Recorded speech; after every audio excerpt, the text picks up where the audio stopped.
Live on a Friday edition of the program. I am merely Bo Gibby. There he is, ladies and gentlemen, in studio, in the flesh, baby. Telling you, I don't know where our host is today, but Well, I hope he's playing golf. I mean, he shouldn't be. I'm going to be really angry if he why? is. He should. It's No. his day. He's free. No.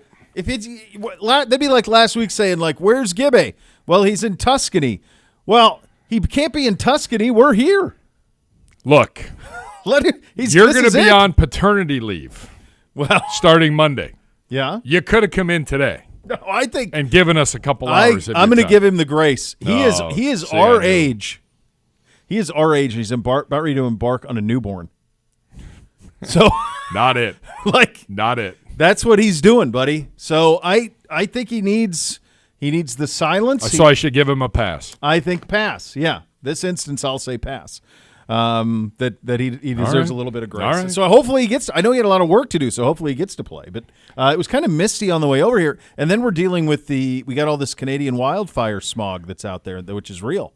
So this is now starting to potentially impact my little trip 4th of July week because we're going to Canada. We're going up into Niagara Falls. Oh, you are? Yeah, we're going up to Niagara on the Lake with the fam. Okay. I got a little house up there. Yeah. Because guess who doesn't celebrate 4th of July? Canadians. No, they don't. You can get an Airbnb Whatever you really, want. really cheap. Whatever you want. Really Take care of good. Nice little place. No, And now I'm like, well, if it's just going to be smoke all day or it should.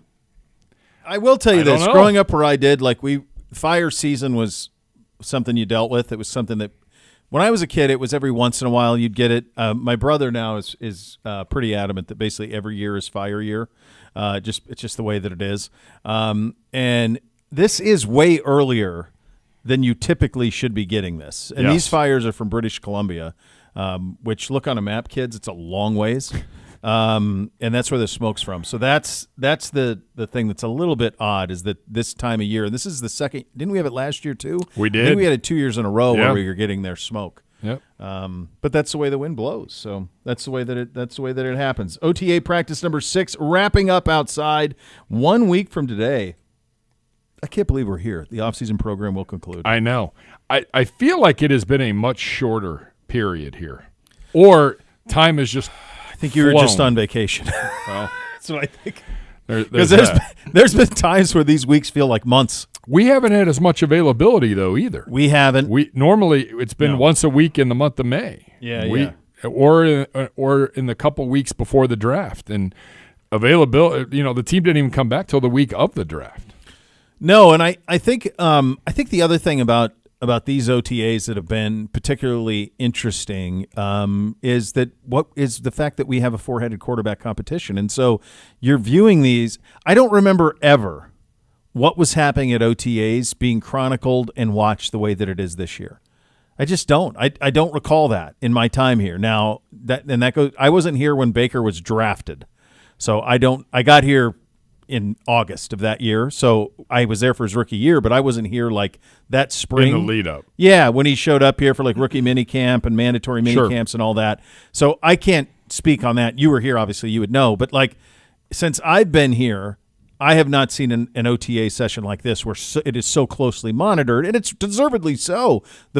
It's monitored for a reason. We have 4 quarterbacks. So that all is very real. But it's unlike any other OTA we've had where the demand and the attendance from the media and all of that stuff is really pretty extreme. Yeah. I'm trying to think of the last time we had a quarterback, because a quarterback competition like this. We haven't. I mean, You have, even maybe even with 2 guys. Like, is When's there, the last 2-timer? Like open. Because it was said that it was going to be Tyrod, not maybe Bake. when Manziel was here? But was that open? So that was him and Hoyer? Yeah. And then him and McCown the following year? Yeah. So Coming out of Johnny's rookie year, he wasn't like he's the starter? I don't think so. I think they were like, we're going to bring in McCown to kind of mentor him because Hoyer didn't want to mentor anybody. Right. And I don't blame him, So, Brian. yeah, no. Well, I mean, you were 6-3 at one point. Yeah. Yeah. Before you didn't win another game the rest of the year. No, 7-4. Sorry, 7-4. Yeah. And then you lost 5 in a row. So it's been a while. It has. Oh, I know the Kaiser year.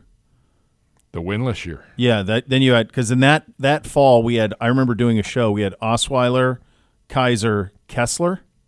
Yeah, Baby Carrots, Clipboard Jesus, and Kaiser. They were all in the mix. Woof. Yeah. So this is the first time since that we've had, and this one the stakes are far higher. You've got two. It's such a unique room. Two rookies. Pickett, who's in year 4, but about the same age, a little older than Dylan, not much. Young guy.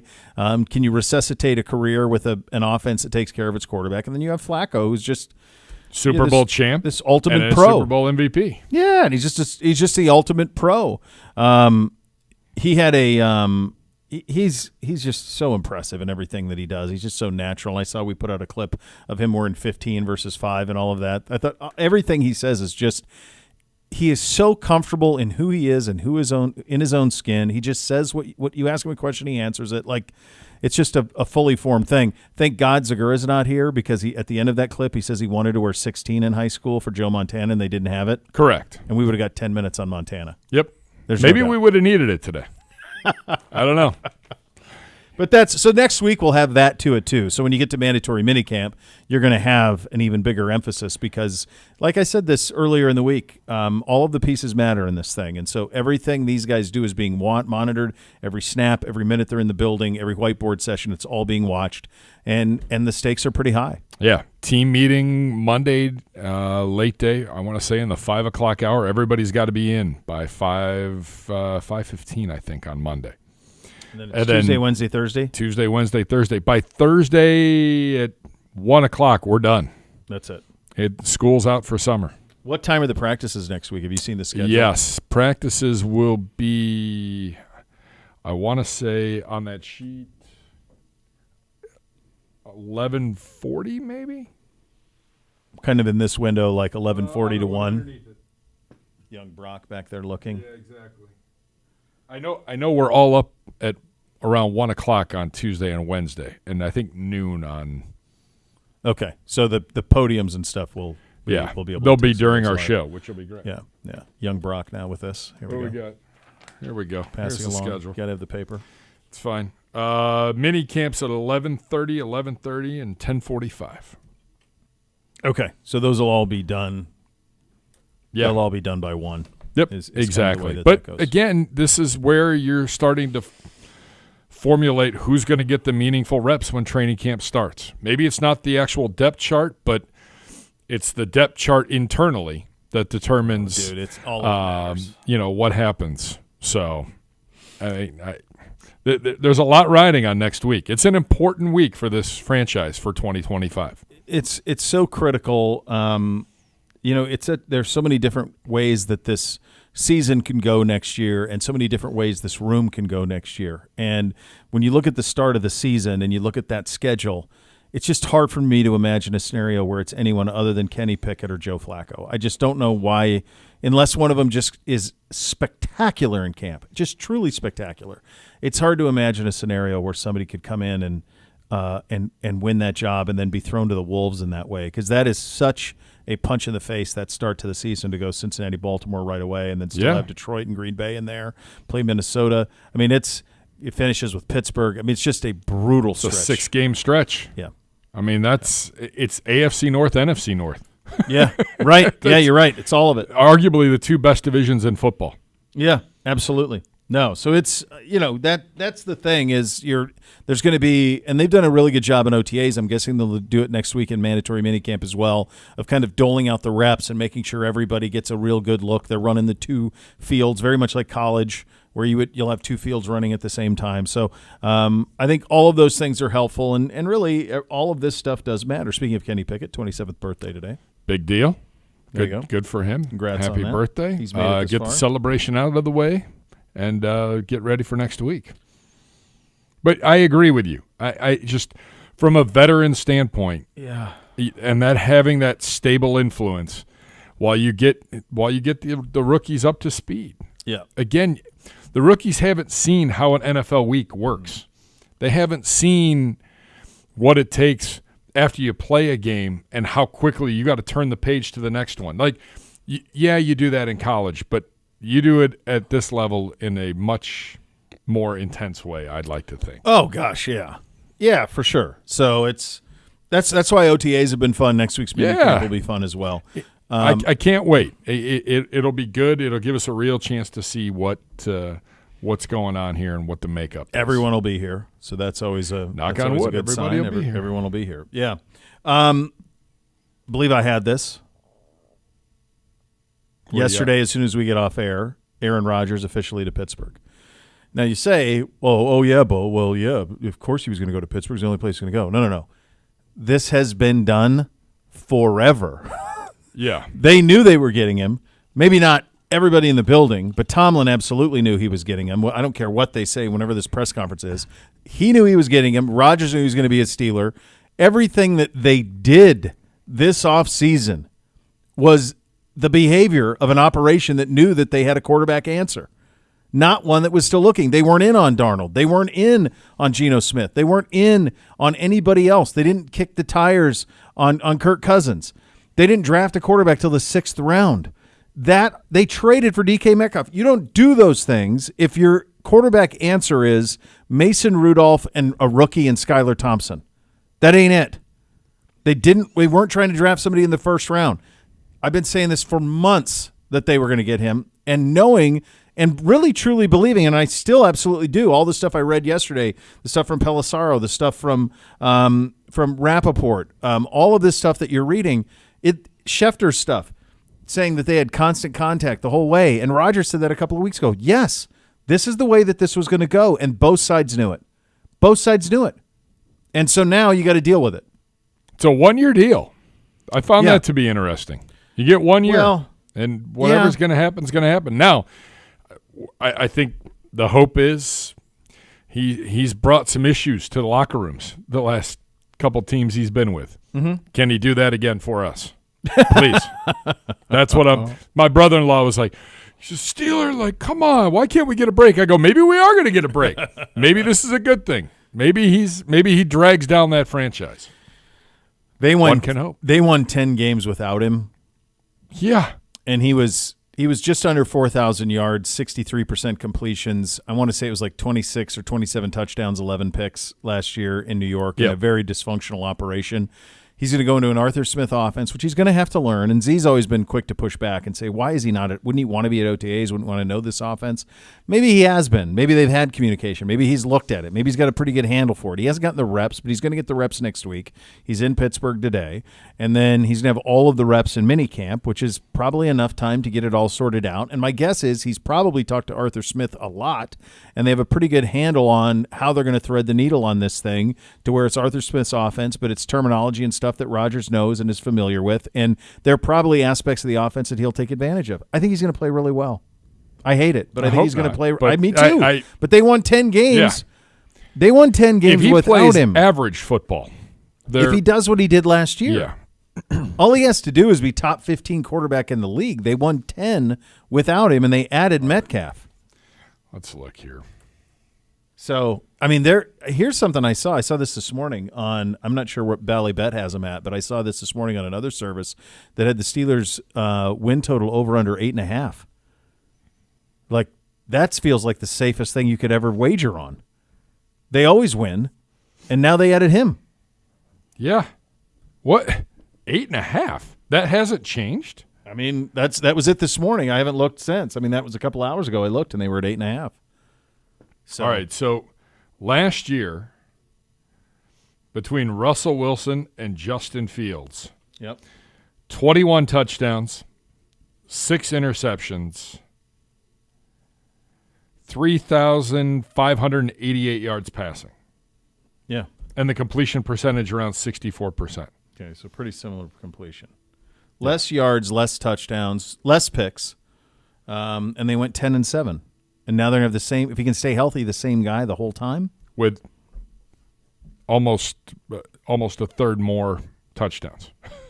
Potentially. You know, I think for me, it puts them, if you look at the AFC now, and now we can say we're fully formed. We're kind of done. Like, this is what the AFC is going to look like. Buffalo and Baltimore have the most pressure. They are go win the Super Bowl or you blew your window, boy. I mean, I think both of them have – now Buffalo's window and both Buffalo and Baltimore's window will continue as long as they have Lamar and Allen. But you are going to start to see turnover. So to me, those two teams have the most pressure. Kansas City always in the mix as long as he's there, and I have a feeling they'll be very, very good again this year and potentially even better than they were last year with some of their offseason acquisitions and what they did in the draft. Then the next rung, to me, is Cincinnati, Houston, the Chargers, the Broncos. I like Jacksonville more than a lot of people do, and maybe that's just my cross to bear. But to me, Pittsburgh's right there with Cincinnati and the Chargers and Denver. In that rung. They're right there. Yeah. They're in that. Like, would it shock you if Pittsburgh went 12-5? That wouldn't shock me. It's only 2 more wins. Number one, they have an amazing defense. Yeah. It sucks. pains me to say it. You've got a star wide receiver. Your running game's good enough Yeah. to make plays. They throw to the tight ends as well as anybody with Freiermuth and that crew. I don't know if they're going to go get Jonnu Smith or not. Yeah. After their one tight end went down for the year earlier this week. I mean, they have weapons. I mean, it comes down. I don't know if the offensive line's better or not. You know, I mean, they look like they were trending towards being better, but they've lost some guys in the past year. So I don't know what that looks like. I mean, they needed a quarterback. That's what they've needed to complete that roster. Now they have one. You want to know if you're looking for more and more evidence that this has been known for a long time, look no further than the schedule release. The Steelers open the season against the Jets. Yeah. Do you know that who their first Sunday night football game is against? Green Bay in Pittsburgh. So they knew. Of course they knew. The league knew. Yes, I got so sick of people acting like that this wasn't something that was agreed upon. Like why would you schedule Steelers Packers if the Steelers were trotting out Mason Rudolph and Will Howard? Is that a Sunday night football game as big of a brand as they are? I don't think so. No. So everybody knew, or at the very least, hedged their bets in a big way that this is the way that this thing was going. So yeah, I think it sucks. It's this division.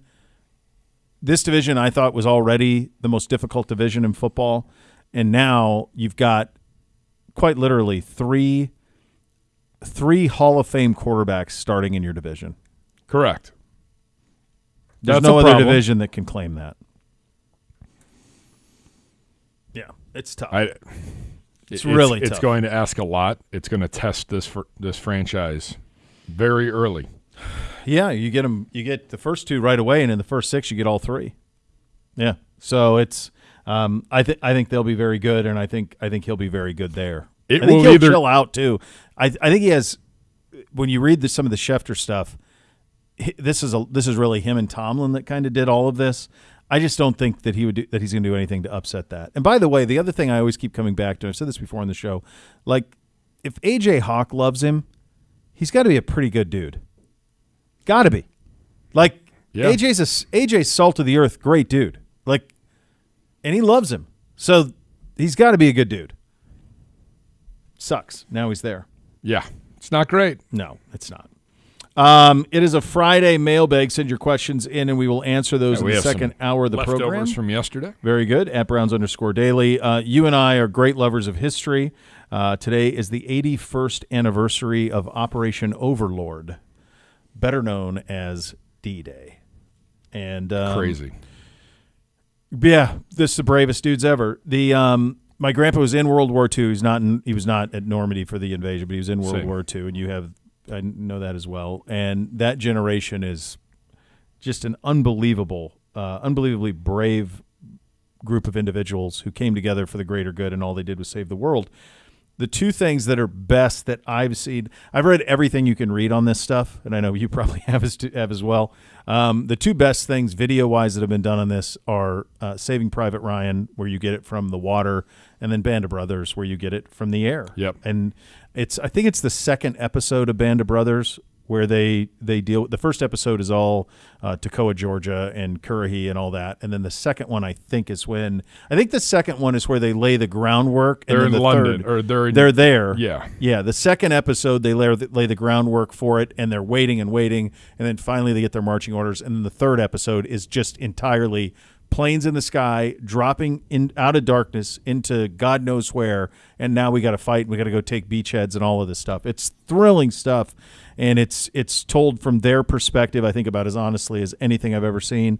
It's outstanding. I couldn't recommend it more highly enough. There's a third movie, my father's favorite. It's called The Longest Day. Really? It's an old school. If you have not ever seen it, 1962. yes.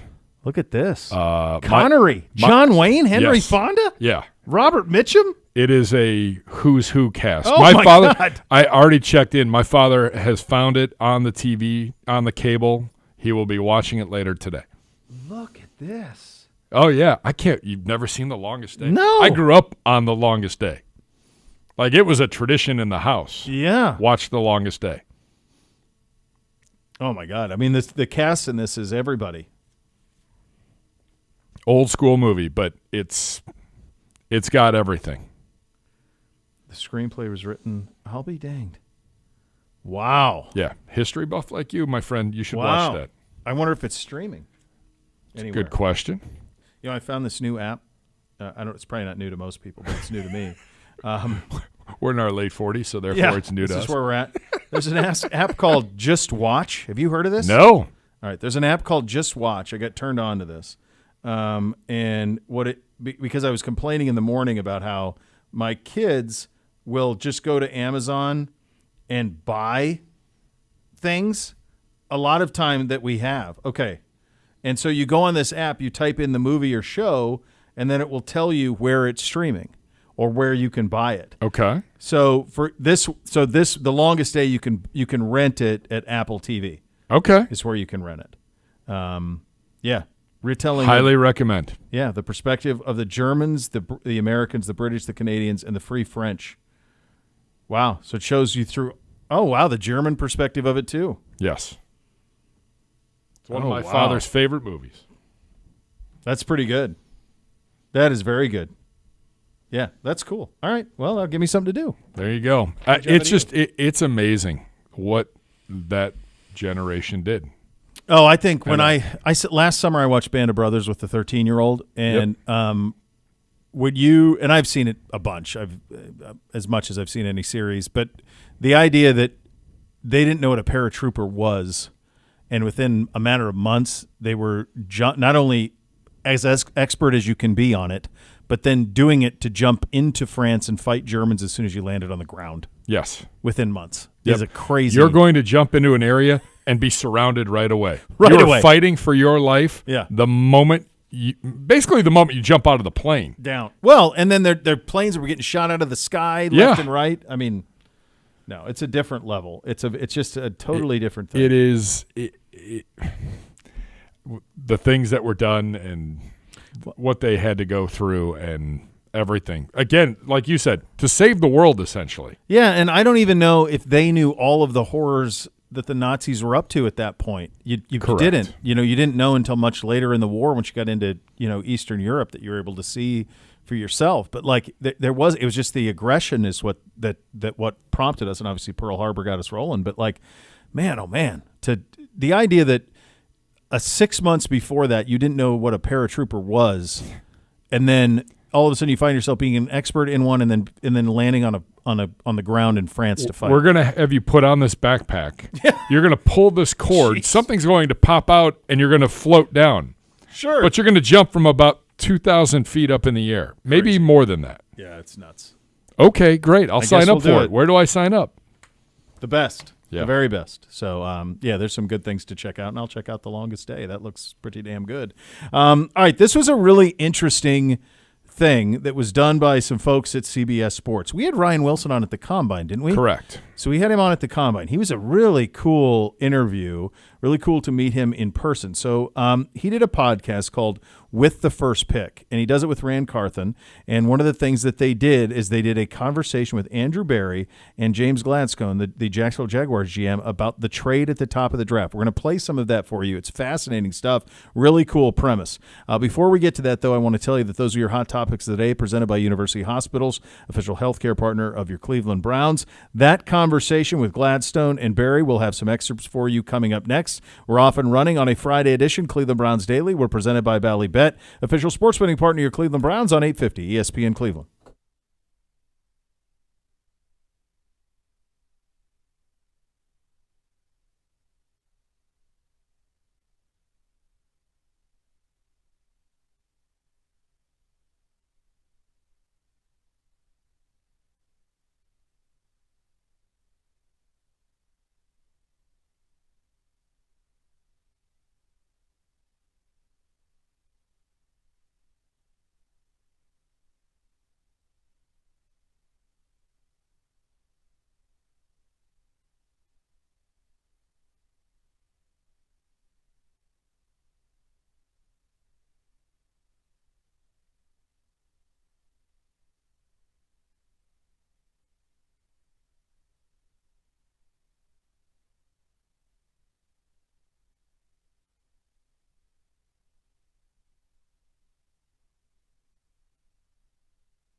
Welcome back into Cleveland Browns Daily, presented by Bally Bet, official sports betting partner of your Cleveland Browns.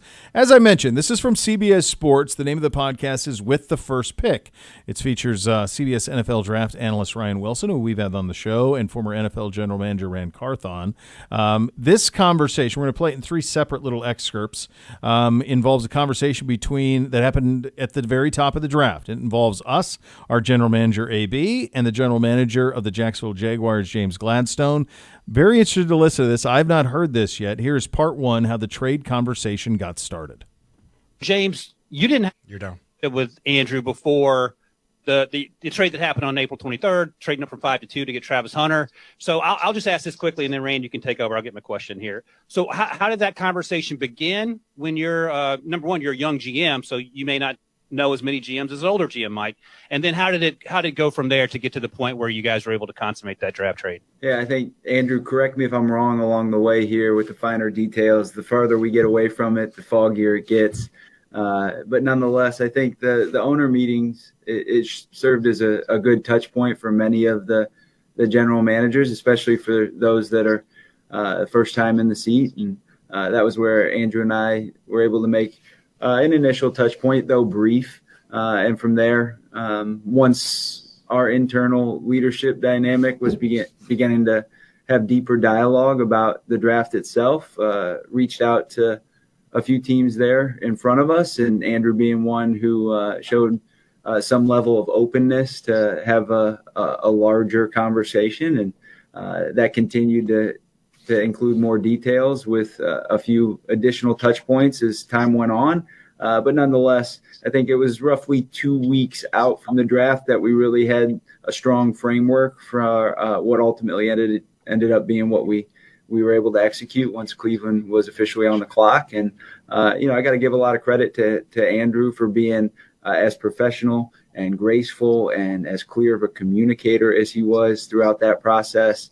I'd like to think that that's what every trade is going to look like in the future. But at the same time, I think if I do, I'm setting myself up for disappointment. But I can't say at this point, with them feeling like it was what was in the best interest of their franchise, us feeling like it was in the best interest of where we were and what we felt like was best for the future. I think it's been an enjoyable process to date, and I think it can be a win-win. Yeah. May I add something here, Ryan? Or Absolutely, please do. I just say this. It's interesting because, like James mentioned, we really didn't have a pre-existing relationship really before the spring. And for a deal that big and to kind of keep it under wraps for that long, typically there has to be a really strong trust between the general managers and the organizations. And that's not easy to build in a short period of time. From my perspective, okay, James, the youngest GM in the league, young family, when we talked, just his value system, how he communicated, his intelligence, it was one of those things where how have I not met this guy before? One of those situations, and everybody who knew him spoke glowingly of him. And I really can't commend him and the Jaguars enough for he's right. Not all trades go that smoothly from a communication and operational standpoint, and really just even from a trustworthiness standpoint. So it's really cool. We both joked, hopefully we'll be making a lot of deals over the next few years and doing this for a long time. But this first one was certainly a pleasure. Yeah, it was a blockbuster. So that's how the conversation got started. The group continues. Here's AB on his thought process throughout the trade. I know you guys spoke briefly at the owner. Down again. What was your initial thought process when you got that call from James and you saw that he was serious about coming up to 2? Yeah. So, the initial thought process was this gives us really the opportunity to walk a number of different paths. Really entering the off season, coming off of a disappointing year and having uncertainty around the quarterback position, as well as a core group of players that were, really approaching the end of their career. We knew we were due for a little bit of a strategic pivot, and that could mean a variety of ways when you're sitting with the number 2 pick. Probably the most direct path is you take a young quarterback, hit on him, and it's the most important position in sports. One of the alternative paths is you take a non-quarterback, in this position, potentially the best player in the draft with Travis, and someone that the league hasn't really seen before in terms of a two-way player. And then the third avenue, which you've seen teams really like Philadelphia and Detroit maybe walk this route, where you're able to take a very good player, but significantly increase the amount of resources that you have to build the team over a multi-year time horizon.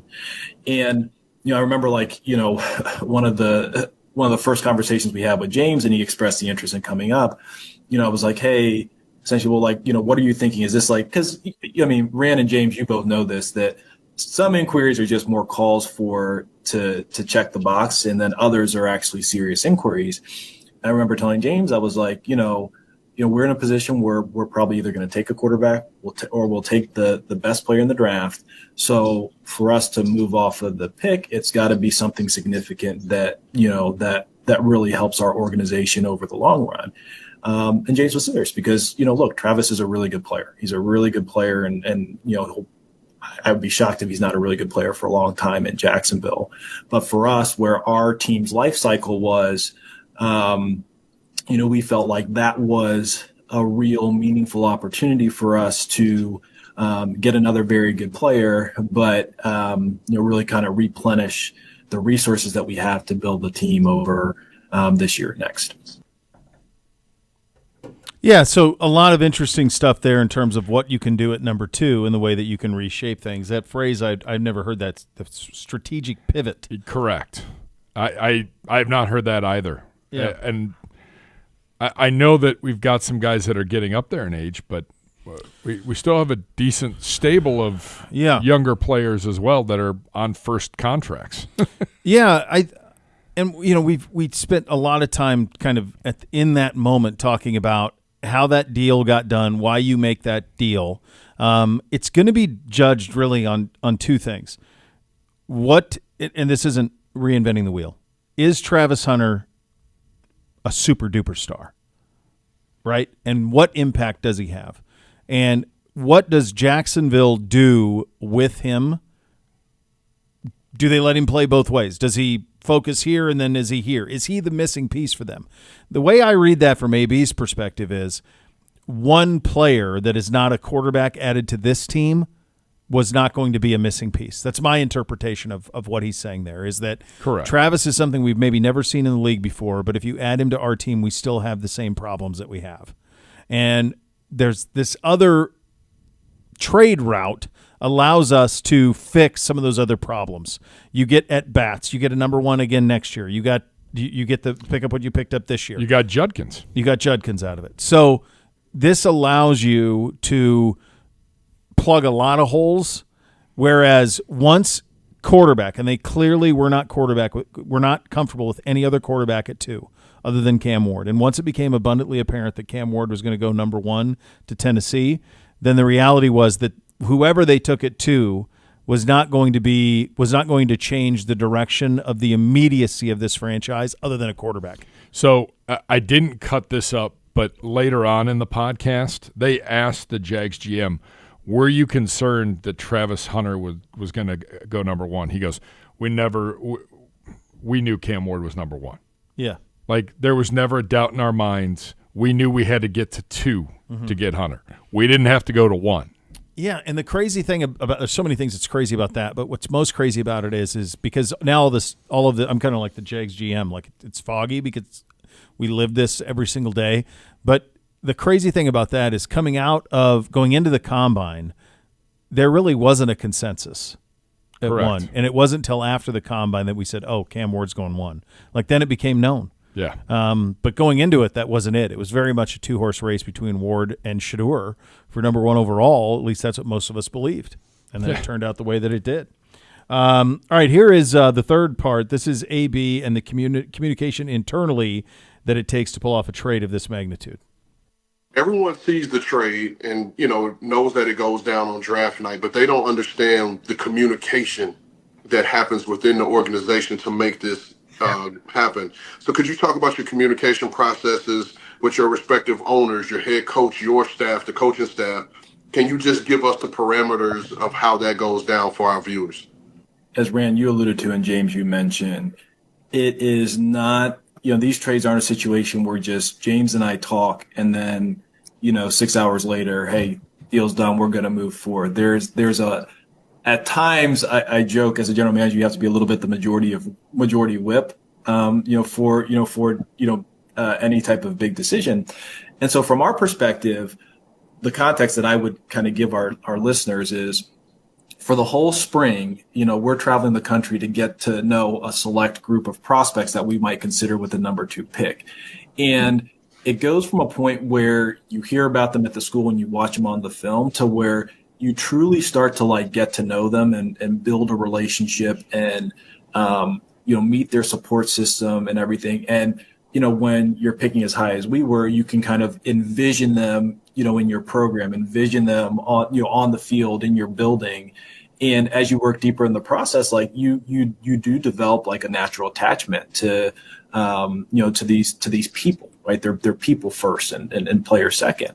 And so, when that happens, when, James presented, an opportunity to consummate a deal, it's like, okay, we want to be very thoughtful about this because we've done a lot of work on these individuals. We feel like, it's a very short list that can make a major impact for the organization, both on the field and in the locker room. And let's make sure that we're considering all elements of this. So from our perspective, like where we've gone, to James's point, from year 1 to year 6, there's call it a small cross-functional group that I would call like our senior cabinet, that would have a number of different lenses: research and strategy, scouting, contract management, things like that, where it's not everybody who's necessarily like-minded and looking at essentially the pros and cons of the transaction. Obviously, loop Kevin into it. Like, hey, this is maybe a little bit of a detour that we thought could be available, but now there's actually a route that we can take if we choose to do so.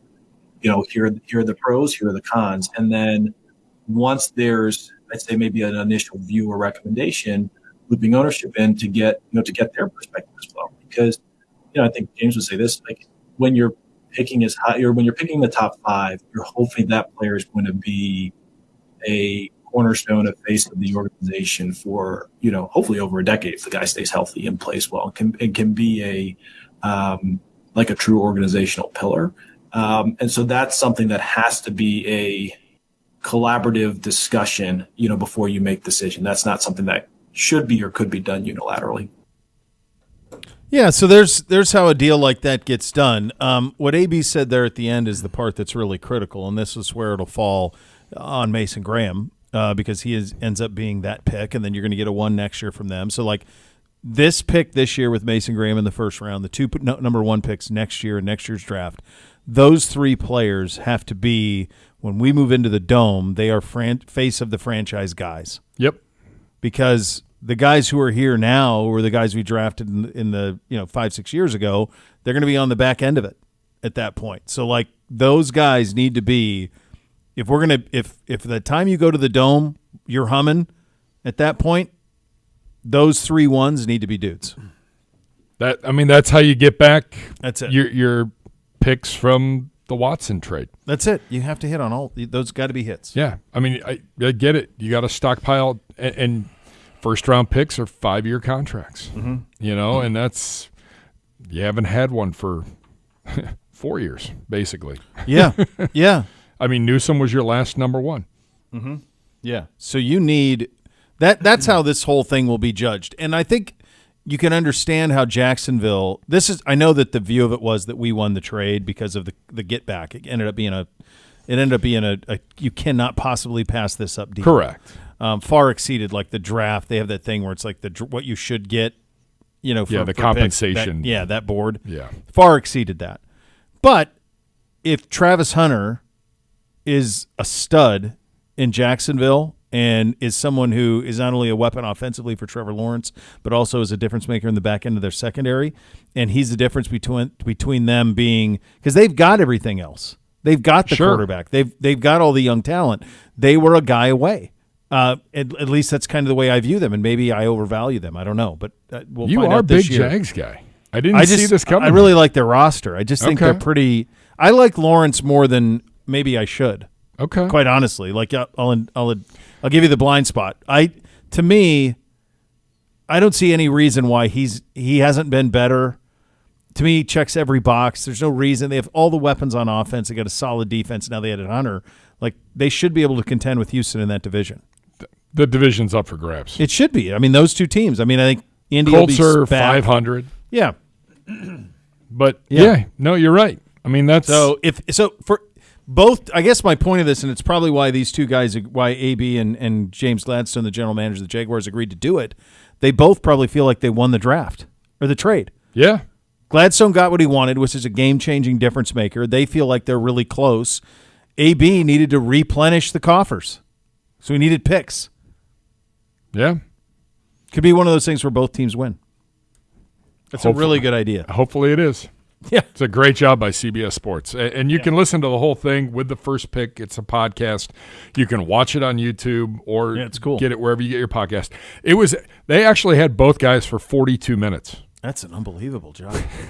They asked a lot of things, football related, not football related. Yeah. They got into I wanted to just pluck the stuff that really impacted us, but I mean, they were pretty candid on a lot of things. Yeah, it's a very cool idea for a limited run podcast for sure. All right, coming up next, we'll go around the sports world. You listen to Cleveland Browns Daily. We're presented by Ballybet, official sports betting partner, your Cleveland Browns, on 850 ESPN Cleveland.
Fans, the countdown is on. Browns football will be here before you know it. Lock in your spot now as a Browns season ticket member and score the lowest price with no deposit needed. Buy online and check out your view of every epic matchup in the 2025 home slate.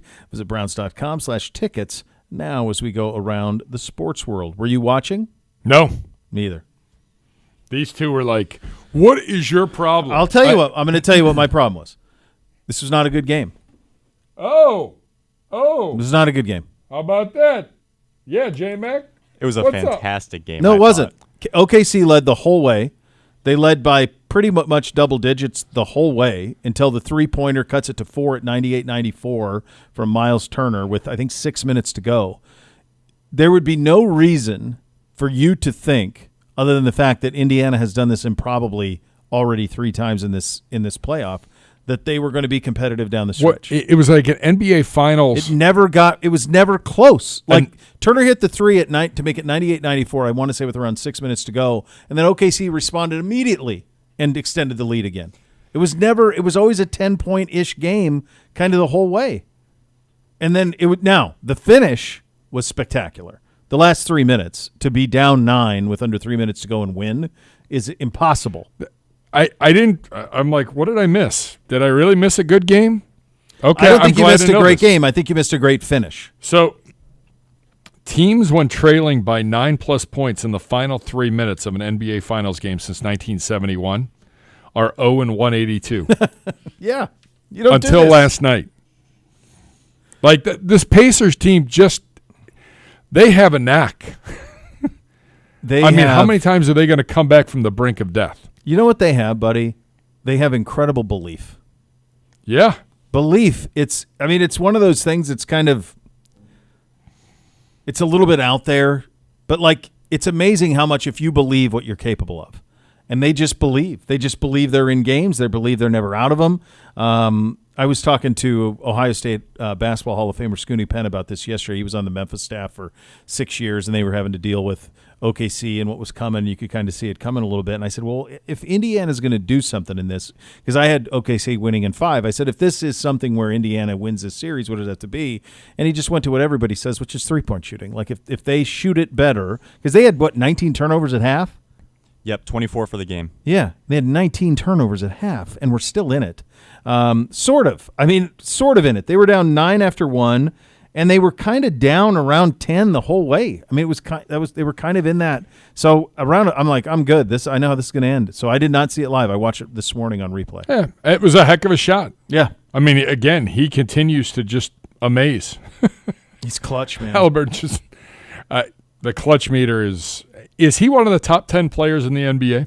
I don't know. I'm not smart enough to know that. I wouldn't think so, but I don't know. That's the thing about this Pacers team. In today's NBA, where you have blockbuster trades and teams paying millions of dollars for multiple stars to try and contend, the Pacers don't really have a star. He's probably it. He is their star. Yeah. But I guess what I don't know is he, I'm not comparing him as a player in terms of their style, but is Tyrese Halliburton as big a star on this Pacers team as early Reggie Miller was on those Pacers teams? I don't think so. But I don't know. I mean, we're viewing Reggie how he was at the end. I'm talking about like mid-90s Reggie. I don't know that he was. I mean, he wasn't among the top 10 players in the league. Cast. He did, but I think this is a pretty good supporting cast too. Yeah. When you think about it, I mean, they're really deep. Yeah, I mean, they got a lot of dudes. Kev, go ahead. If I may, as the guy that's kind of like aged middle between you guys and young other Brock. guys on the other side of the glass, I would answer that as no, he's not as big as that, but he has the chance to grow that if he keeps playing this way and they keep finding ways. They'll build him to- a statue if they win this. Yeah, absolutely. Yeah, I think I'll tell you this from a big picture perspective. My hunch is that the ratings last night were not great. That's my guess. My guess. Yeah. I mean, they were down 15 at half. I think is what it was, something like that. Small markets. Yeah, it's small markets. It's all of those things. Yeah, they were down 3. They were down 12 at half, and it kind of felt like, okay, nothing really to see here. This is going to go the way we all think. So I'm guessing for last night it was down, but I think Sunday you could get this is probably everything that they needed. if you've been following basketball, you know that Halliburton's been doing this. He did it to us. He did it to the Knicks. Did it to the Bucks. Like, they've done this. So this is kind of who they are. And now it becomes one of those things of where you don't want to miss it. Now, here's what I don't understand. I don't understand why the next game isn't Saturday night over Sunday night. If it's going to be on a Sunday, I don't know why it's not Sunday afternoon. The way that the NBA blew up in the mid-'90s with Jordan playing Sunday afternoon in the finals. Like, that's the most viewed window. So waiting for till Sunday at 8 o'clock is crazy to Even me. if you played it at 6, 3 o'clock on the West Coast. Fine. Great. Fine. But 75% of the U.S. population in the East or Central time zone. Well, like, come on. Yeah, I know. But yeah, continue you're to right. Deal with this stupidity. 6 would be great. But if you're going to play it at 8, play it Saturday rather. Yeah. Play it Saturday night. I mean, do it then. This notion that more people, I mean, I don't know, Sunday night, 8 o'clock, you'll be done by 11, so it's fine. But it's also like, to me, to have to wait until Sunday for this seems a little silly. Look, for the first 2 games, it should be every other day. That's and then you get a bonus day for travel. Okay? Then you get 2 days between. And then the next 2 should be game 3, Tuesday, game 4 on Thursday. Yeah. And then, if you have to do extra days after that for travel, I'm with you. Fine. But, yeah, I remember this covering the Cavs with LeBron in the finals. Oh, my God. And just having days where I'm like, What are we can we doing? just play? Right. And I don't know what are we whether doing? they spreading it out for either. I don't know. It's also pretty remarkable, and you guys did this obviously with Cavs Warriors when you were going from here to Golden State, Yeah. and back and forth. The NHL, they have the same thing.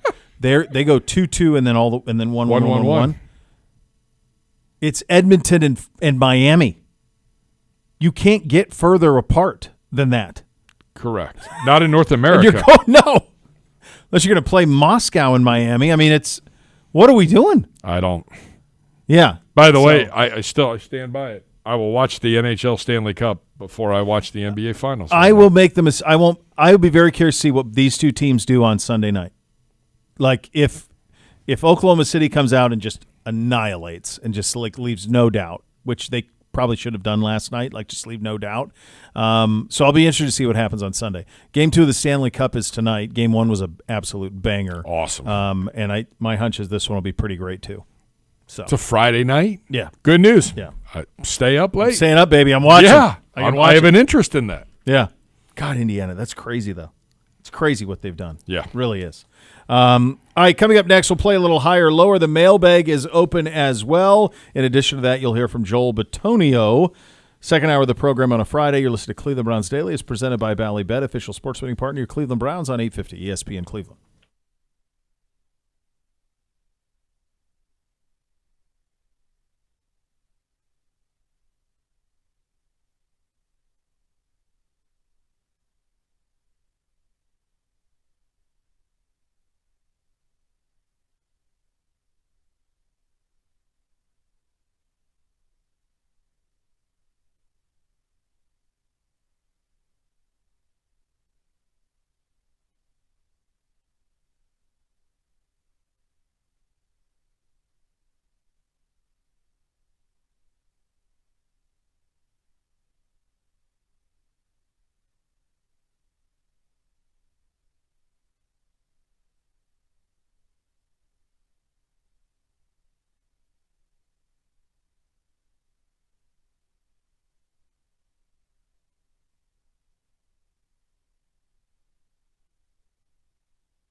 Morgan Wallen is bringing his I'm the Problem tour to Huntington Bakefield on August 15th and 16th. Country sensations Miranda Lambert, Thomas Rhett, and Ella Langley will join. Tickets on sale now. HuntingtonBakefield.com/Morgan Wallen. Don't miss out on this must-see summer show. That's a banger. You know, I mean, that is an absolute banger. At the golf outing, Yeah. we were talking about auction items. Sure. There was an auction item at the golf outing to benefit the Browns Foundation. Uh-huh. It was a suite. I don't know if it was for both nights or just one night, but it was all you could drink, all you could eat in the suite and the suite plus parking. Wow. I mean, Do you think when this was booked, I wonder if they knew that Ella Langley would end up being like what she's become? Because she's a star right yes. now, killing it. But like, And Wallen has been, but I mean, but it's always one of those, especially like Chesney when he goes out on tour. He's always got an artist that is literally on the brink, and then usually that tour pushes them into stardom. yeah. She And- just and beat this him is- to it a little bit on that. Yeah. All right, time for a little higher, lower. This is we're gonna have a little fun with some roster rankings. Hello, Gibbe. Hi. A comprehensive breakdown of all 32 teams' rosters heading into training camp with strengths, weaknesses, X factors, and rookies to watch. Compliments of PFF's Max Chadwick and Dalton Wasserman. All right. Okay. Number 1, the Philadelphia Eagles. Eagles are the best roster. Best roster. The biggest strength, defense in 24. The biggest weakness in 24, the passing game. Really? I guess. I mean, they don't have many weaknesses. Their two lines of scrimmage are great. Their defense is strong. They can run it with Barkley. They're clutch. I mean, there just isn't. They hit the lottery with Jalen Hurts because they kind of had everything else, and they land a second-round pick, and he's a franchise quarterback, and then away you go. Yeah, they're trying to revive Dotson's career Yeah. at wideout. He's their third wideout. Is he? Yeah. Dallas Goedert's back. I mean, they've had some retirements, and they lost some pieces on defense. It just happens, but there were a couple retirements, and they've lost a couple other guys, especially in that secondary.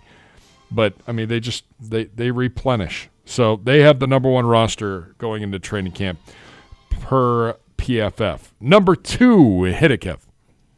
Higher or lower? It is the Baltimore Ravens. Biggest strength in 2024, a historic ground game. Yeah, no doubt. Biggest weakness, not much pass rush juice. X factor for 2025, guard Andrew Voorhees. If a guard is your biggest X factor, congratulations. You're in a pretty good spot going into 2025. This is This is appropriate. this. This is appropriate. There's no holes. They got everything you want. They've drafted well. They've got probably the best overall quarterback in terms of best overall regular season quarterback in the league. The only negative about Baltimore is the fact that now they're going to play this year with incredible burden and pressure. That's it. Everything else, it's a lovely spot. And to be blunt, what you do from September through December means nothing if you can't get to the AFC Championship game or Super Bowl. No, they have and to. he doesn't win, and he doesn't. He doesn't. No, but that's the only thing on. I think this is correct. I think this is the sweet spot. I think this is the second best roster, and you could argue it's the best roster. I was going to say. You could I argue mean, that it is. Lamar's your quarterback. Derrick Henry, Justice Hill, your running backs. Zay Flowers. I forgot that they got DeAndre Hopkins, Rashad Bateman, Mark Andrews is your tight end. Yeah. The line is great, led by Linderbaum and Staley. Defensively, Matabike, Van Noy, Owe, Roquan Smith, Marlon Humphrey, Nate Wiggins. By the way, you added Malachi Starks with Kyle Hamilton in the backfield. Yeah, I mean it's Great. Yeah, I mean the only reason that I'm cool with them being below Philly is just because Philly's done it. They're the That's defending it. champs. That's it. But their roster there's no holes. Next. Higher or lower? Number 3 is the Detroit Lions. Interesting. It takes us to number 4 and the Kansas City Chiefs. The biggest strength last season, their defense. The biggest weakness, Patrick Mahomes' supporting cast. Again, when a guard is your X factor, you're in pretty good shape. Rookie to watch, the tackle out of Ohio State, Josh Simmons. I mean, they Higher, got a lower, kid who was just going to right. be a top 10 pick in this draft who got hurt, who then fell to them. Yeah. I mean, he may have been the first tackle off the board. Yeah. He was in the conversation for that. So I'll be honest with you, buddy. I think that these guys are going to bounce back in a big, big way. I think they're going to get healthy.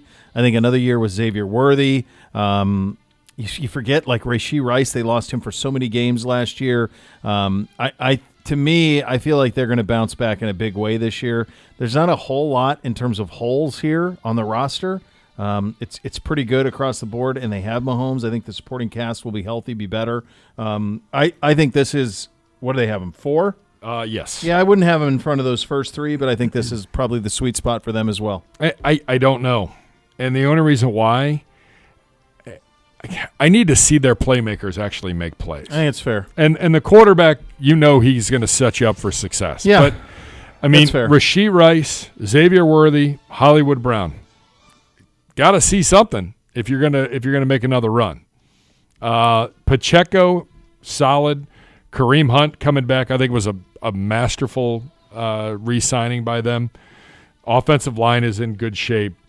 Defensively, I just after McDuffie at corner, the rest of the secondary, including the safeties, they're nothing to write home about. Yeah. I don't.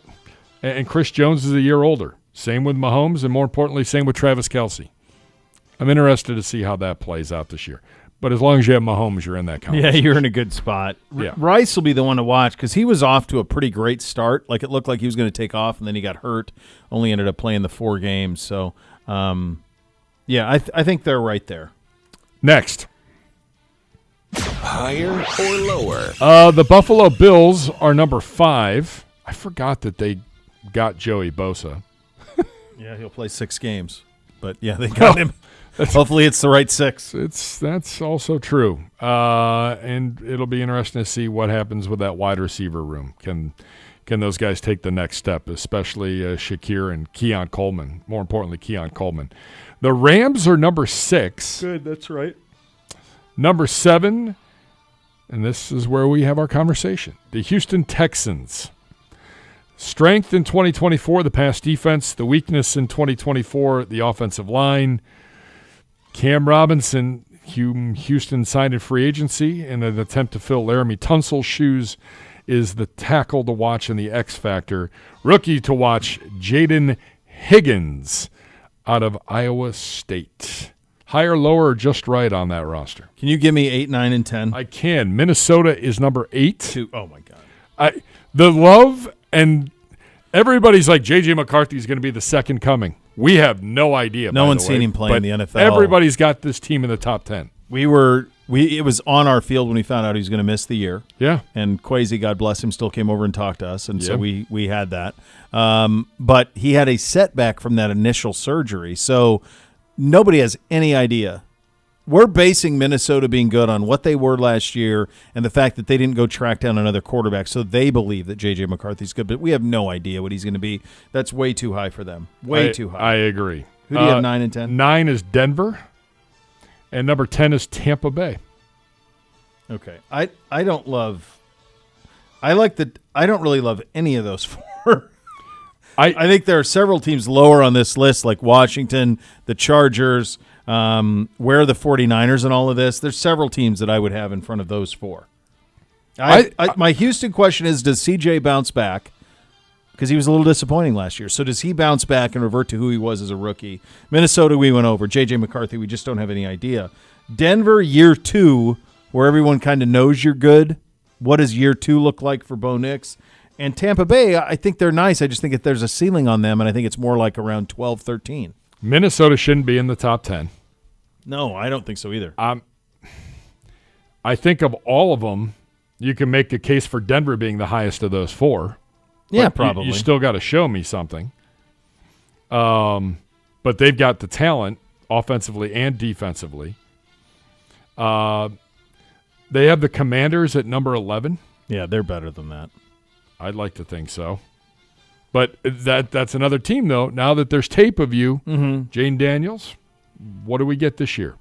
And then is it McLaurin that's not pleased with his contract? Yeah, there's talk of us being in the mix for him. I don't think that's the case, but I saw Pittsburgh in the middle of it, so you could see them trying to add somebody while they have this 1-year run with Rodgers. Next. Higher or lower?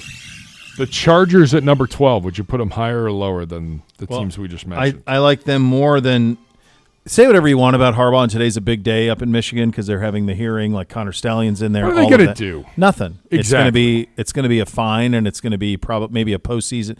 From a Buckeye fan perspective, probably the best you can hope for is substantial fine, incredible restriction on recruiting, and a postseason ban. But if you have the NIL money – well, that's why they have to make sure that the scholarship restriction, instead of doing scholarship restriction, what I would do is say your coaches can't leave campus to recruit.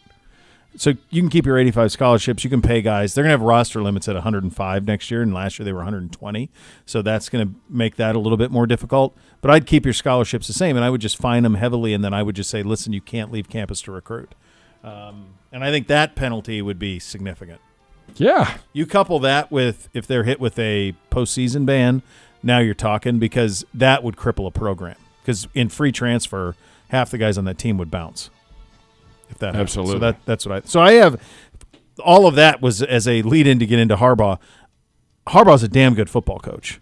Yeah. And I think year 2 with him and Herbert in Los Angeles, I think they are much better than the teams that were ahead of them. I would have them higher. Yeah. Omari and Hampton and Najee Harris in that backfield. Yeah. It's interesting to see how that plays out. Yeah, that's a good squad. Next. Higher or lower? It's another team here that I would have ahead, Green Bay. Same. I mean, they finally addressed the wide receiver room. Where's he got Green Bay? Where do they have him? 13. Yeah, they're better than that. They're better than Minnesota. Yeah, they are. And I would put them... he's got the 49ers on this list at 14. That's too low for them, too. Yeah. And they have the Bengals 18, the Steelers 21. Like, some of this stuff is silly. Now, the Steelers 21. Steelers with Aaron Rodgers. Where do you put them here? Top half of the league. Yeah, I mean, this article came out before that was top half of the league. Done. I mean, we could do that next week. We could do our own power rankings 1 through 31, because no names, please. Yes. Do 1 through 31 and see how we view these teams compared to how this is. Because some of this stuff I don't. Yeah, I mean, right now they have the Colts ahead of the Steelers with Anthony Richardson as your quarterback. Well, he's not even it. Correct. He's going to be hurt for a while. Correct. Yeah. And the whole Arizona Cardinals at 19, no. No, I'm not there either. Nope. No. I mean, the Bengals were number 18. They're going to bounce back. Their win total over under is 10.5. Cincinnati's. Yeah. So that tells you how they're viewed. Yeah, they're good. Yeah. They're going to be just fine. They are. Yeah. So we were 32. It's crap, but yeah, that's not. We're not that. We're not. But we got to prove that we're not. But, yep. We're going to be a lot better than we were a year ago. I don't know if it'll manifest anything in terms of postseason, but the roster's better. The quarterback play will be better. There's a lot of reasons to believe that that's the way that will go. We're going to open up the mailbag coming up next. You're listening to Cleveland Browns Daily. It's presented by Ballybet, official sports betting partner of your Cleveland Browns on 850 ESPN Cleveland.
Fun your Phantom with the Bally Bet Sportsbook app. Download today. Get 50 back in bonus bets when you place your first wager of 10 or more. Bally Bet is official sports betting partner of your Cleveland Browns.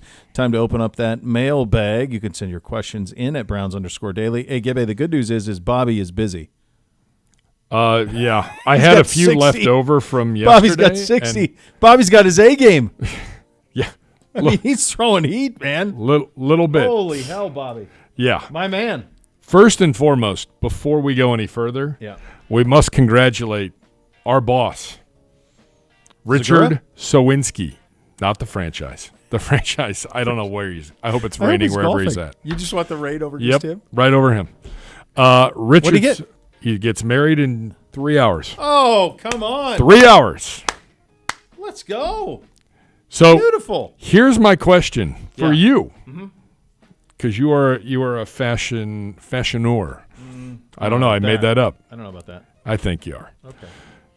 I'm trying to figure out what attire to go with. Now, All right, Tequila, this is easy. Tequila was in here earlier, Yeah. Well, and I was like, no. I was like, do I have to wear a tie for this? Because I would like to not wear. do you a have tie. the invitation? I do. Yeah. So it turns out that the fiance, Okay. who is a fantastic human being. Yep. Let me look. I'm pulling up the invite now. Hold on. I feel like Mr. Wolf in Pulp Fiction. Like I'm Yeah. writing, give me all the details. Katie is a sweetheart. Katie and Ricky, congratulations. Ricky, there's still time, and if there's a code word, just I'll be ready. It's like Mr. Wolf. No, my guess is this Bonnie situation. My guess is Bonnie wouldn't want to see a bunch of gangsters, a bunch of blood all over the linens. Exactly. No, Mr. Wolf, she would not. Yeah. Okay. So we have a fiance. All right, give me the details. I'll tell you what to wear. What's What's Fila wearing?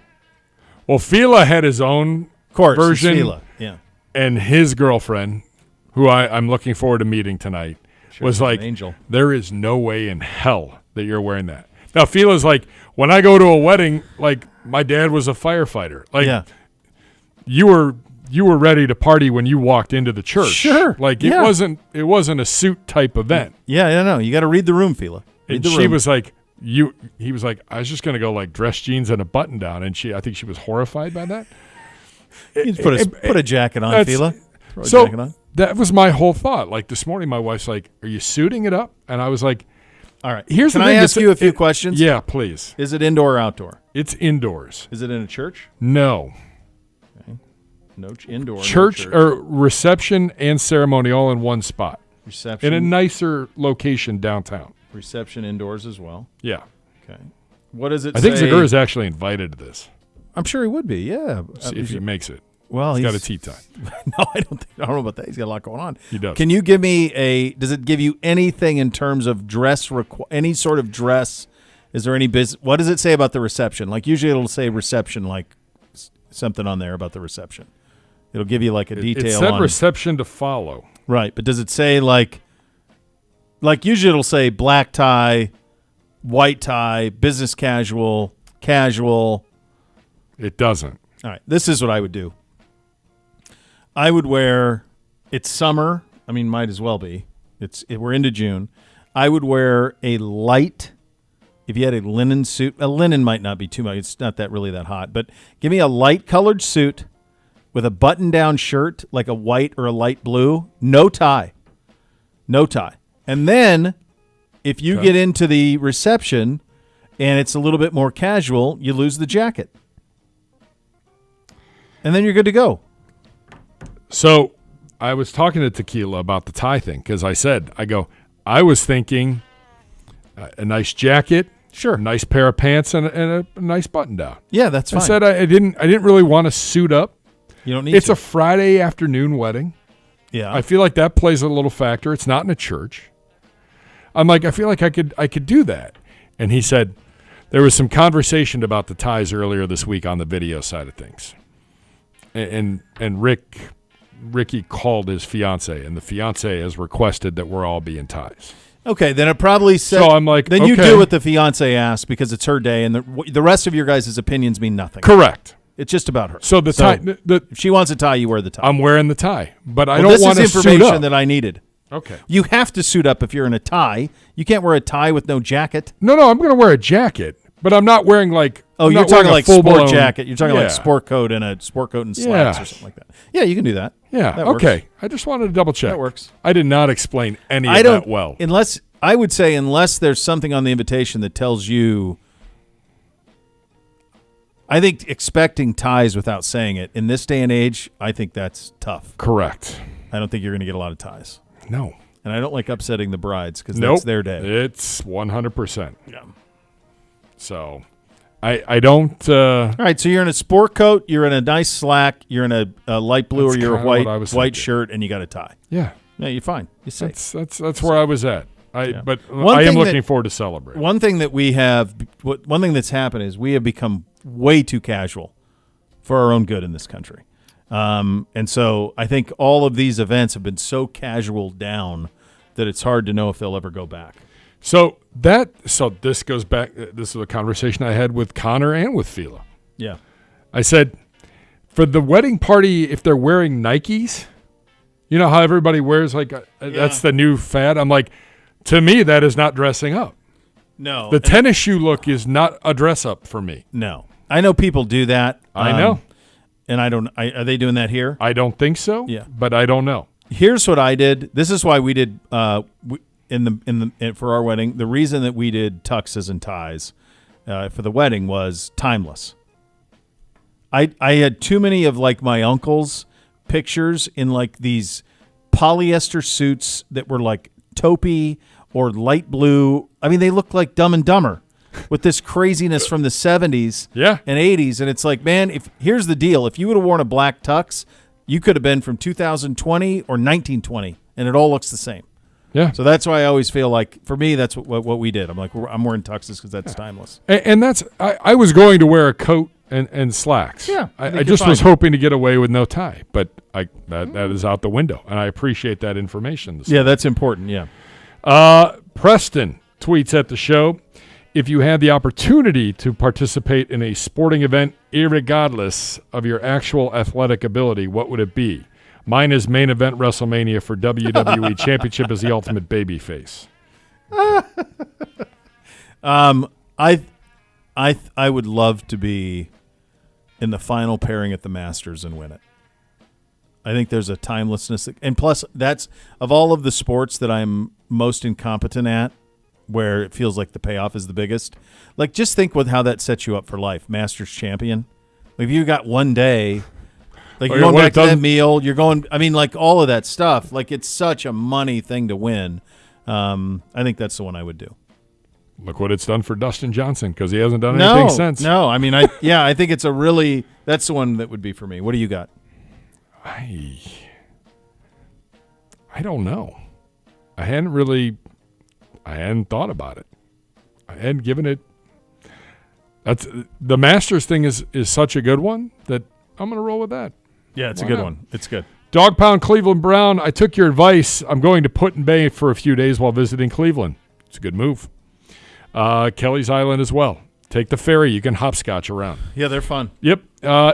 Question for you, if I leave my car on the mainland while there, is there a place I can store my luggage if I want to arrive earlier than my check-in time? I don't have an answer for you on that.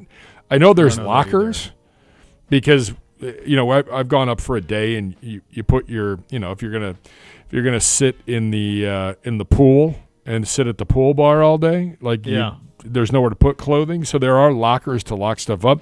I don't know how big the locker is for your luggage, so I don't really have an answer. If you're staying at a hotel on property, then maybe check with them and see if you can give them your luggage early. Yeah, I've never done that, so I can't speak to storing luggage. Why couldn't you just store it in your car in the trunk? And then just go back across the boat and get it. Yeah, go back and forth. It's very safe. Like, you're not gonna have to worry about. It's very well patrolled. I mean, this is their entire industry, so they're not going to have anything besmirch it. Correct. Yeah. So, and enjoy it. Hopefully it'll be fun. above 80 degrees when you go, because currently it sucks here. Let's see. Just catching up on this week's shows. This is from Don Benoit. Okay. A great program on Apple TV to watch is Slow Horses. I've heard that. That's about old MI6 guys in in England, I think. So Okay. yeah. All right. Let's see. Let's see. Oh, this is from Browns backers, North Jersey, about today our guy. and D-Day. Did you know the Germans didn't know where the invasion was going to take place? They thought Calais was the spot as the Germans were working on the V-2 rockets there. Had they spread out their fortifications more evenly, who knows what would have happened? Well, obviously they didn't know we were coming. No. I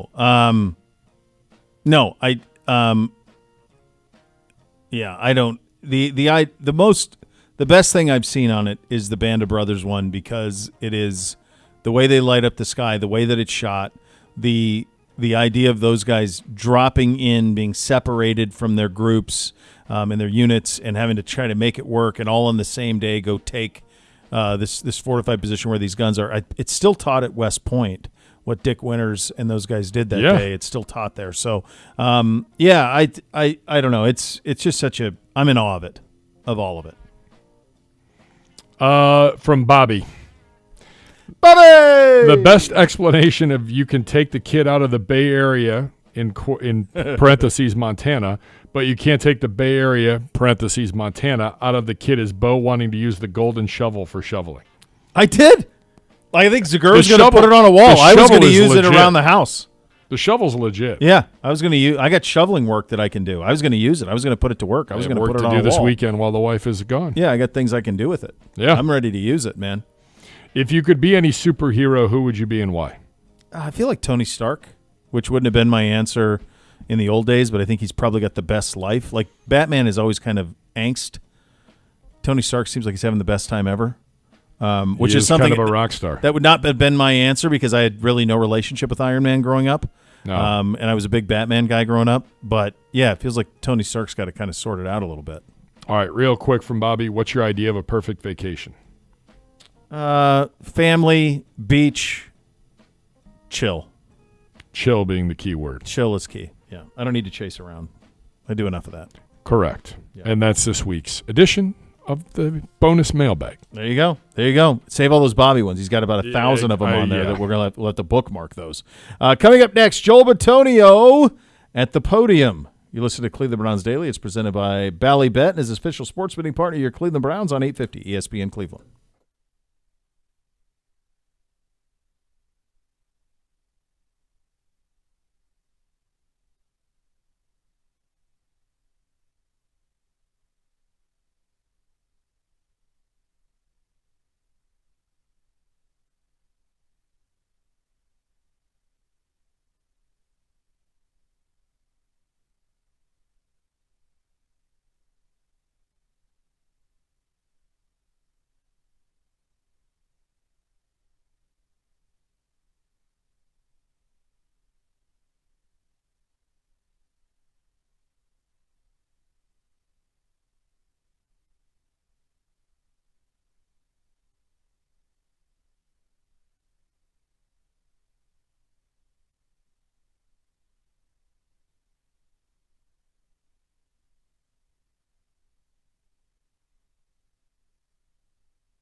Serious lawyers, serious injuries. Call 1-800-ELK-OHIO for a free case review. Elk & Elk's proud partner, your Cleveland Browns.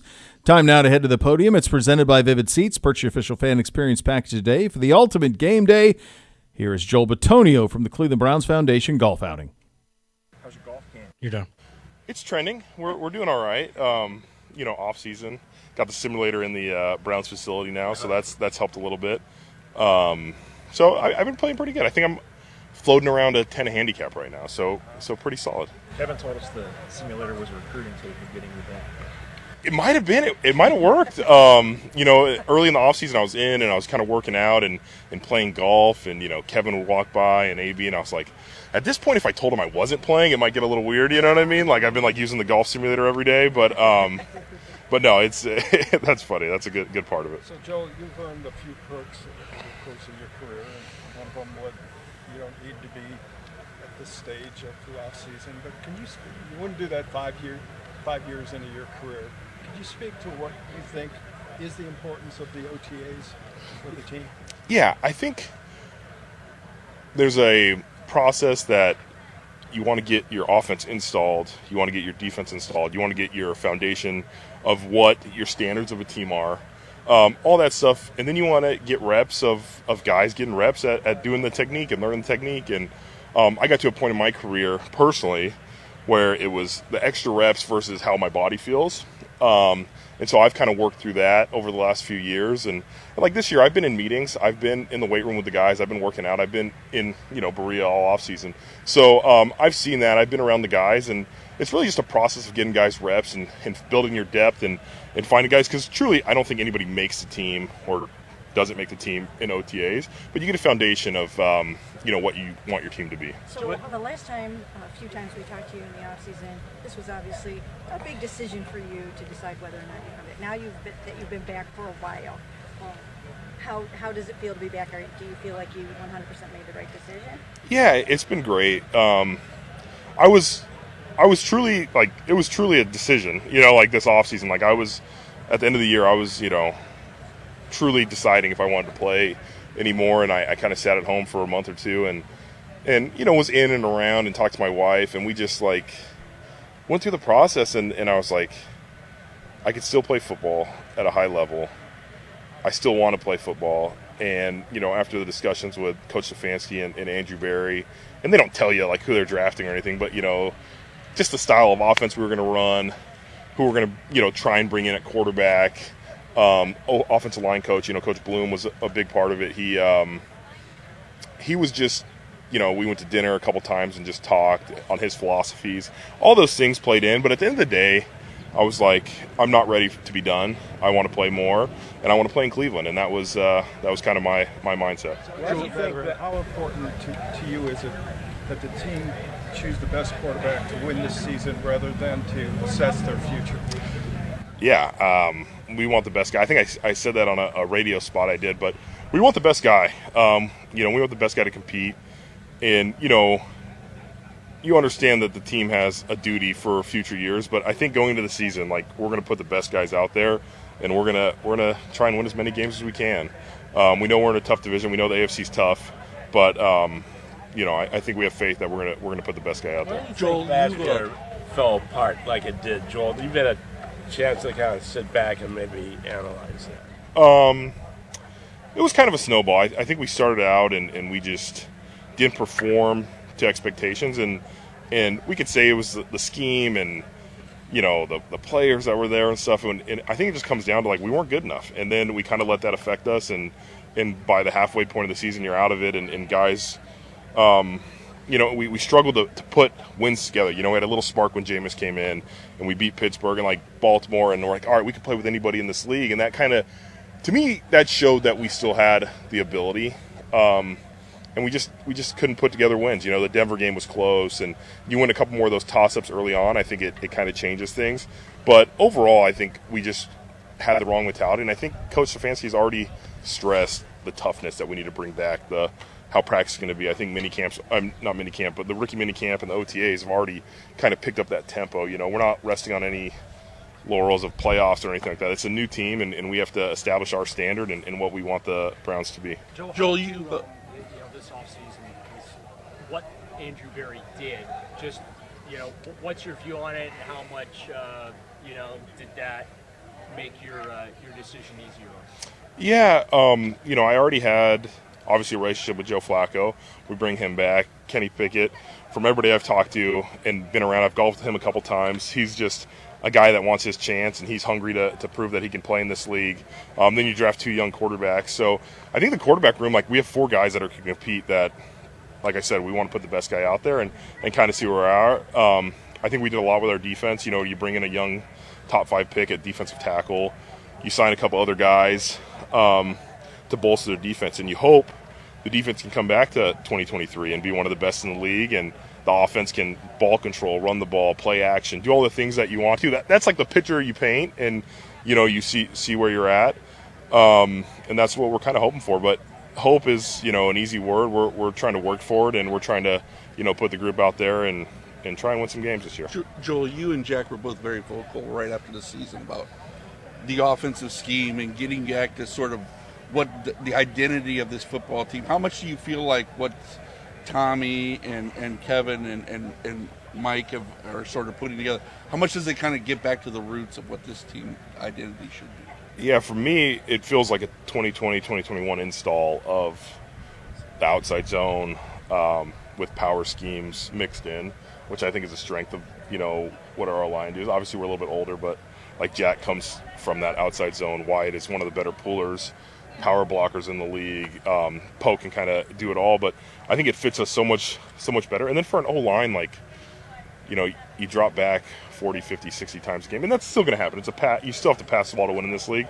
But if you can have a brand of we're going to take care of the football, and I think the way we won in the past is our defense was fresh. The games that they play great, they play 50 or 60 snaps, not the 70 or 80 snaps a game. And so if we can control the ball and handle those things, I think it's a big step. But from the installs and from what I've seen, it's going back to what Coach Stefanski has been known for. Is that where the toughness, we're establishing the toughness starts?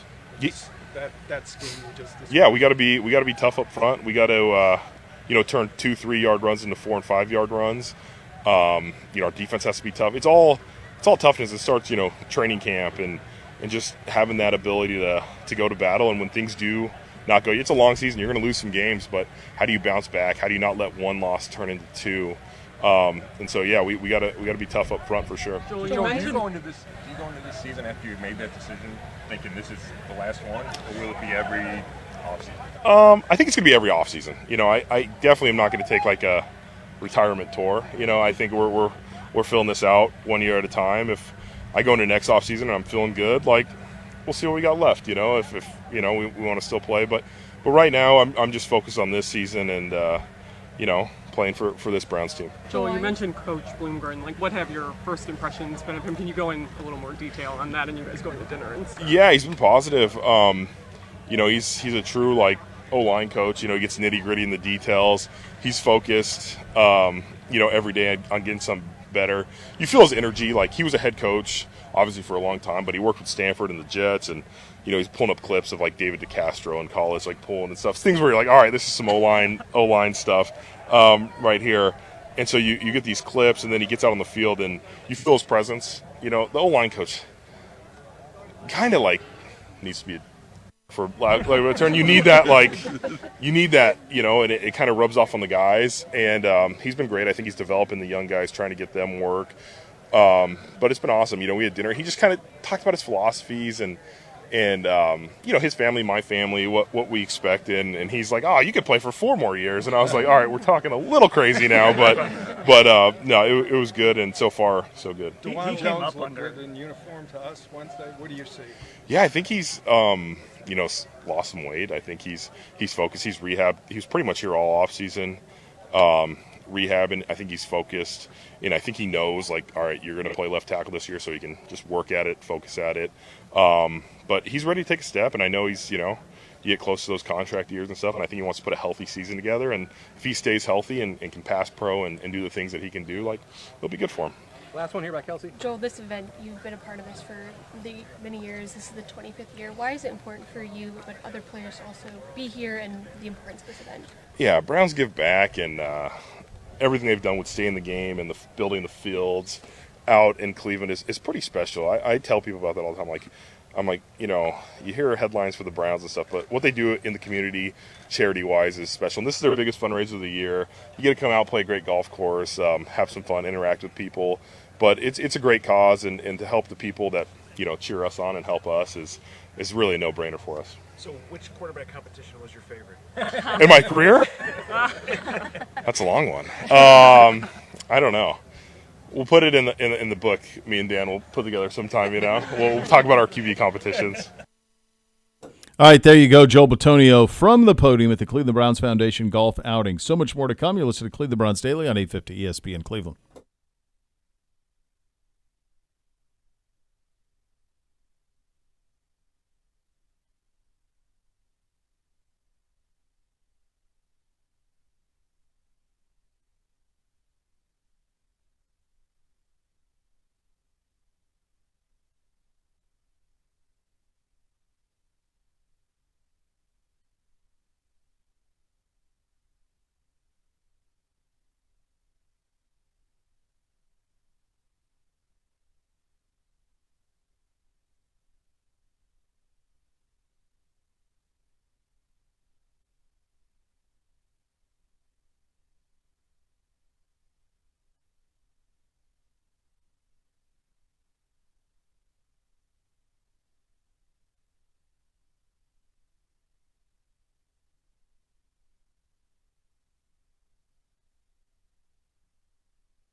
We got a nice weekend ahead of us, Gibby. We're going to be all right. What are we no. Come on. Go pull up your authority, because I believe Sunday sucks again. Oh no. Yeah, I don't know where that came from. It came out of nowhere. Yeah. This Now morning I'm like, wait a 88% minute. I have a 2:00 tea time. The wife's out of town. God. Living my best life. Not so fast, my friend. So if you're going to play, it's going to have to be tonight, or it's going to have to be Saturday. I have a wedding tonight. Oh yeah, you do. With a tie. With a tie now. Mostly cloudy, couple of thunder showers. Ugh. Yeah, there's a steady. My forecast said steady rain Sunday morning. Well, that screws up the rest of the day. Everything up. One minute. Now tomorrow, nice day. Get out and enjoy. I didn't need that. Nope. Happy Friday. I did not. need that. At Mini all. camp week. That'll be fun. This is going to be fun. It's going to be fun. A cavalcade of stars set to join us. This will be fun. Going to be fun next week. To once we get into some mini camp last week, and then before you know it, you're going to be here for training camp. No need to rush it, but that's how quickly all of this is going. The next level is coming up next. Thanks for listening, everybody. Cleveland Browns Daily, 850 ESPN Cleveland.